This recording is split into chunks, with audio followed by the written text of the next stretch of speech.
और वीडियोस के लिए चैनल को सब्सक्राइब करें। बुमराह से भी तेज गेंदबाजी का बनाया रिकॉर्ड। उमरान मलिक बने भारत के सबसे तेज गेंदबाज। इन्होंने 155 किलोमीटर घंटे की रफ्तार से फेंक कर गेंद को बनाया भारत का बड़ा रिकॉर्ड। राष्ट्रपति द्रौपदी मुर्मू करेंगी राष्ट्रीय जमहूरी का उद्घाटन। यह 3 जनवरी 2023 को 2 दिवसीय दौरे पर जयपुर पहुंची। सीएम शिवराज ने टीकमगढ़ से लॉन्च की स्कीम मुख्यमंत्री आवास भूमि अधिकार योजना, जो कि मध्य प्रदेश में है। भारत में पहली हरित हाइड्रोजन मिश्रण परियोजना की गई शुरुआत।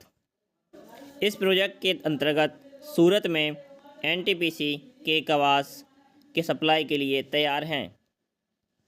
सियाचिन में तैनात होने वाली पहली महिला आर्मी ऑफिसर बनी शिवा चौहान। एचडीएफसी बैंक ने की माइक्रोसॉफ्ट से साझेदारी। चीन हाइड्रोजन संचालित ट्रेन की शुरू करने का एशिया का पहला देश बन गया है। देश में बेरोजगारी की दर दिसंबर से बढ़कर 8.3% पर हो गई।